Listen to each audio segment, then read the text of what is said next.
Good morning, students. In the last class, we have discussed with chemical properties of ethers, in which the cleavage of carbon and oxygen bond was discussed. And in this type, we have discussed the action of ethers with halogen acids. And added to this, we have also discussed when excess amount of halogen acid is utilized, what will be the major product. And in today's class, let us discuss the reactions of ethers in aryl alkyl ethers. Means when an ether consists of an aryl group as well as an alkyl group, how the breakage of bond takes place. That is the major reaction between an aryl alkyl ether. So here cleavage of alkyl oxygen bond takes place due to more stable aryl oxygen bond.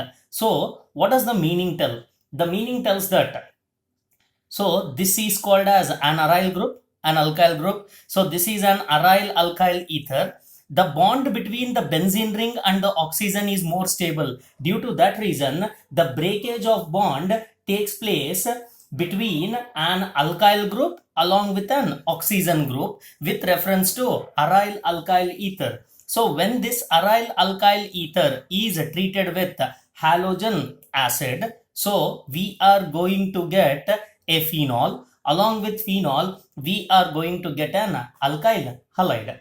In the same way, when I consider a particular reaction, that is OCH3. So benzene ring with OCH3 is called as anisole. So when this anisole is made to react with halogen acid, that is HI, where this HI is more reactive, that gives rise to phenol as an major product along with the formation of what?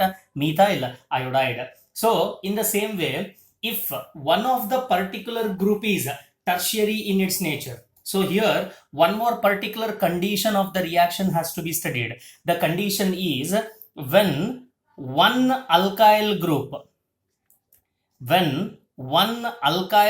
is tertiary, when one alkyl group is tertiary in nature and the reaction takes place by SN1 mechanism.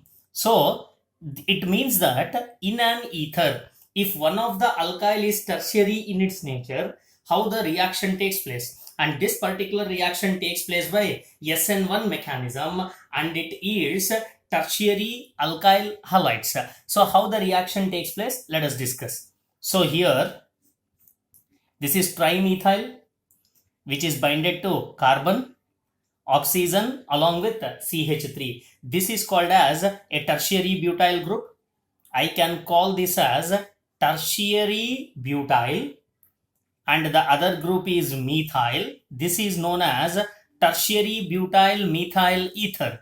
So this tertiary butyl methyl ether, when it is made to react with hydrogen iodide, so here because of the presence of bulkier alkyl groups, here oxygen will be taken away by the smaller alkyl group, so that this carbon becomes positive in its nature. The positive carbon will be taken away by iodide ion, so that we are going to get CH3 thrice Ci, which is nothing but a tertiary butyl iodide. So we get a tertiary butyl iodide along with the formation of what? Methyl alcohol. So this is the type of the reaction when a alkyl group is tertiary in its nature and just the other one is a simple alkyl, where the breakage of bond takes place between carbon along with oxygen, which yields a tertiary alkyl iodide along with the formation of methyl alcohol. So when we discuss all these varieties of reactions, so this particular reactions has a mechanism. Now let us discuss the mechanism of this reaction. When we go through with the mechanism of this particular type of an reaction, so the mechanism of this particular type of reaction, the mechanism takes place in 3 different steps. So the first step is called as So in this first step, ether which is involved in a reaction, the ether molecule gets protonated. Ether molecule gets protonated to form protonated ether. This is the first step. So let us consider an ether, that is ROR dash. So ether is subjected to protonation, means added with H plus. So this is called as what? Protonation. Oxygen contains two sets of lone pair of electrons. So one set of lone pair of electron will take away this proton, so that I can write it as what? ROR dash with hydrogen along with a positive sign on oxygen with one more set of remaining lone pair of electrons. This is called as protonated ether. Next one, step 2. So in this step 2, the nucleophile. In this step 2, the nucleophile, let us consider the nucleophile as X minus. The nucleophile attacks protonated ether. Nucleophile attacks protonated ether to form alkyl halide and alcohol. So now let us analyze how this particular reaction takes place. So let us consider a nucleophile, that is X minus. So this nucleophile is made to react with what? A protonated ether. So this is the protonated ether. So this nucleophile takes away one respective alkyl. So when it takes away one respective alkyl, I can write this as this particular nucleophile takes away R, so that it can readily form an alkyl halide. So along with alkyl halide, there is a formation of what? There is a formation of an alcohol. So step 3. When it comes to step 3, I can explain it as at high temperature, iodide ion attacks alcohol. At high temperature, iodide ion attacks alcohol molecule to form alkyl halide.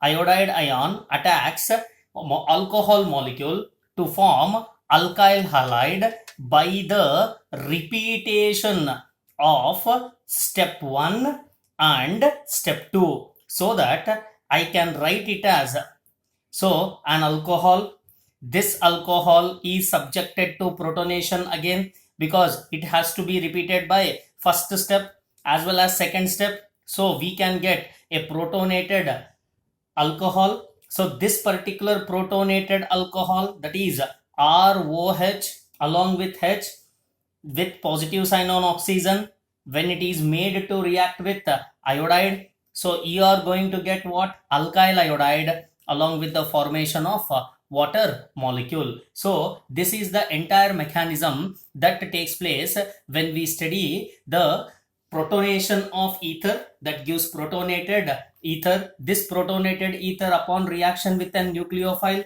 it gives an alkyl halide along with alcohol. So the alcohol which is formed again further undergoes protonation, that will give a protonated alcohol. Further, this protonated alcohol will react with a nucleophile, that is iodide ion, to form alkyl iodide along with the formation of water molecule.